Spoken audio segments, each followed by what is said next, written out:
একটু আস্তে দে। আস্তে দিতেছি আপা।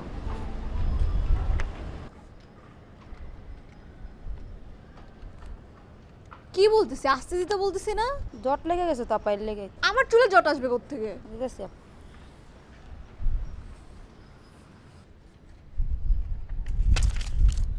কি আজব, বলতেছি আস্তে আস্তে দে। আপা চুলের ভিতর জট তো, একটা লগে দুইটা চুল লাগিয়ে রয়েছে, আমি কি করুম? কি কোত্থেকে জট লাগবে? আমি চুল আজকে শ্যাম্পু করছি, তুই জট পাইতেছিস কোত্থেকে? আপা আপনি আমার চুল আশ্রয় দেখেন, দেখেন আমার চুলে তেল দিয়ে দেখি আমার চুল একটু জটও নাই। এই, আমি তোর চুল আশ্রাবো কেন? কইছেন এর লেগে কইলাম। আমি কি বলতেছিলাম? উল্টা পুল্টা কথা বলতেছিস তুই, আবার বলিস আমি তোর চুল আশ্রয় দিব। আপা আপনি আমার একটা কথা শুনবেন, আমরা গরিবরাই ভালো, খাই ভাত মাখি তেল, মাখেন চুলের মধ্যে শ্যাম্পু, খান হলো জেলি। দেখছেন আপনি কেমন হুক না, আর আমার স্বাস্থ্যটা কেমন ভালো, এর লেগে তো চুলের ভিতরে জট। আজ এরা ফালতু কথা বলতেছিস, আর আমি মাথায় তেল দিব কেন? তোরা তেল দিস কি না দিস সেগুলো আমার দেখার বিষয়। তুই যাবি এই জায়গা থেকে, যা নিচে যা, নিচে যা, চিনি দিয়ে যা, যা নিচে যা।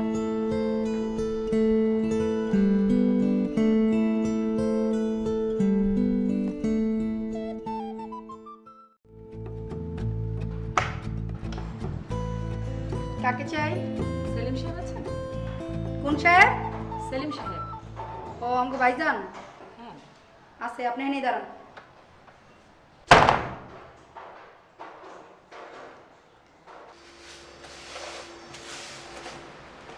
ভাবি, সাহেবের কাছে একটা বেরিয়ে আইছে। কি? এই, এটা কি ধরনের ভাষা? হ্যাঁ, তোকে না বলেছি কতবার যে এই বাসায় থাকতে হলে ভদ্র ব্যবহারের সাথে সাথে ভালোভাবে ল্যাঙ্গুয়েজও বলতে হবে। ঠিক করে বল। একজন ভদ্র মহিলা আসছেন আমাদের ছেলেমেয়ের কাছে, এই, ভাইজানের কাছে। ধর ওখানে রাখ। আরে না, যা তুই, যে দরজা খোল, যা।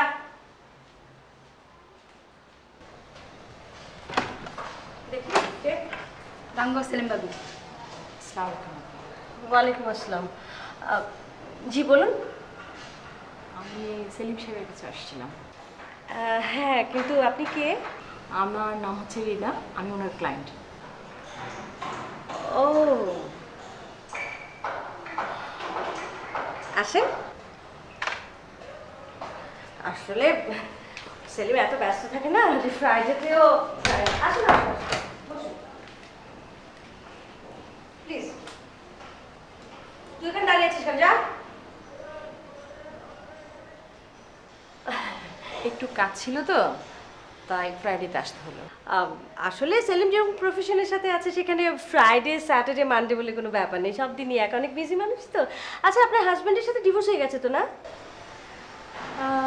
এখনো হয়নি, তবে যে কোনো সময় হয়ে যাবে। ও, হয়ে যাবে। আচ্ছা ঠিক আছে, আপনি বসেন।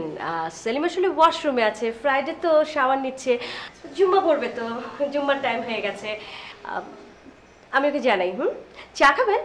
অবশ্য গরমে চা না খাওয়াই ভালো। আমি বেটার এক গ্লাস আপনার জন্য ঠান্ডা পানি পাঠিয়ে দিই। বিলকিস, এক গ্লাস ঠান্ডা পানি দিয়ে যা। এই শোন, গ্লাসের নিচে পিরিচ দেই, শুনতে পারে একটা অভদ্র কোথাকার।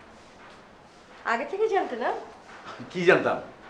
না মানে এই যে দেখি না, এই যে এত সুন্দর লাইট পিচ কালারের পাঞ্জাবিটা কখনো পরে না তো, আজকে এটা বের করেছো পরবে।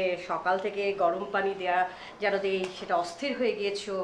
শাওয়ার নিলে এতক্ষণ সময় ধরে এত সুন্দর হয়ে ফ্রেশ এসছো।